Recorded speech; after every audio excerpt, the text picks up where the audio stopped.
So, have you had that feeling lately? You know, the one where it seems like AI is getting better way, way faster than you thought possible? It's like every other week there's some new mind-blowing model that just drops. You try it out and you realize the leap from just a few months ago is absolutely staggering. And hey, it's not just you and me. The insiders, the people who live and breathe this stuff in Silicon Valley, they're seeing it too. When Google rolled out its latest model, Mark Benioff just came right out and said it. The leap is insane. We're not talking about tiny little tweaks here. These are massive, fundamental improvements, and they're happening at a totally dizzying pace. Of course, with all this excitement, you gotta ask, right? Is this just another tech bubble? A lot of hype? And look, let's be real, there is a ton of hype around AI right now. But what if? What if we could put through all that noise? Is there actually an objective way to measure this incredible progress we're all feeling? Okay, so let's actually dig into that. Because it turns out, yes, beyond all the flashy demos and breathless headlines, there are real, mathematical ways to track just how good these AI systems are getting. And the way they do it is with something called benchmarks. Honestly, the best way to think about these is like standardized tests for AI. Before a company unleashes its new model on the world, they put it through a whole series of brutal exams. These tests cover everything: coding, reasoning, language, you name it. And they give us cold, hard numbers to track how much better this tech is actually getting. Now, to really put this all into perspective, we're going to look at the work of Mark Warner. He's a pretty influential AI founder over in London, been in the game since the early days. And he argues you can basically understand this entire moment with just one single graph. Okay, so what are we looking at here? Let's break it down. Warner's team took about 170 different, pretty complex software development tests. The vertical line, the y-axis, that's the goal: for an AI to get a 50% success rate in the same amount of time it takes a human. The horizontal line, the x-axis, just plots the different AI models over time, from 2019 until now. And the finding? Well, you can see it right there. It's not a straight line. It's a powerful, undeniable exponential trend. And this is the key thing to understand about an exponential curve. It's tricky. It doesn't feel like steady progress. Instead, it feels like nothing is happening, then still nothing, maybe a little something, and then boom. Seemingly out of nowhere, everything changes all at once. Our human brains, well, we're just not wired to intuitively grasp this kind of explosive growth. And this is where the story gets really serious. Because for Mark Warner, this isn't just some abstract pattern on a chart.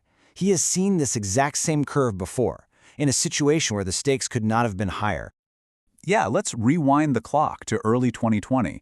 His company was brought in by the UK's National Health Service to model the data on this strange new virus that was starting to spread.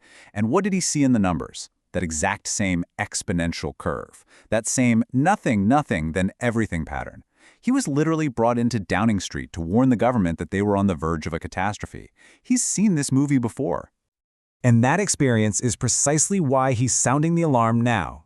As he puts it, if you don't prepare for exponentials properly, they can really hurt you when things start to get very serious. He's drawing a direct line from that crisis to what he's seeing in AI today.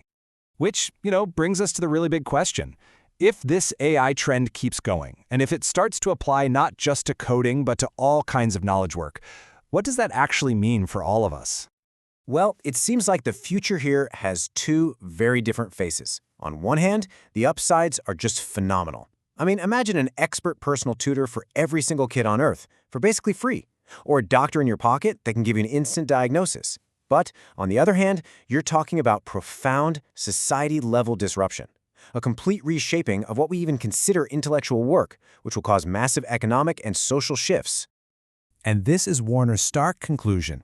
He says if those two big F's happen, if the trend continues, and if it generalizes to other fields, this would be, in his words, way bigger than COVID. Think about that. Not a temporary crisis we get through, but a permanent rewiring of society. And we're not talking about some far-off, distant future here. The timeline for this disruption is now. It's the next few years. And the numbers behind that exponential curve are just, well, they're kind of hard to wrap your head around. So, what does that curve actually translate to in the real world? It means that right now, AI capability on these kinds of tasks is doubling. Doubling every 7 months. Just let that sink in for a second. A 100% improvement in just over half a year. And experts like Warner, they believe this insane pace is likely to continue for at least the next 5 years.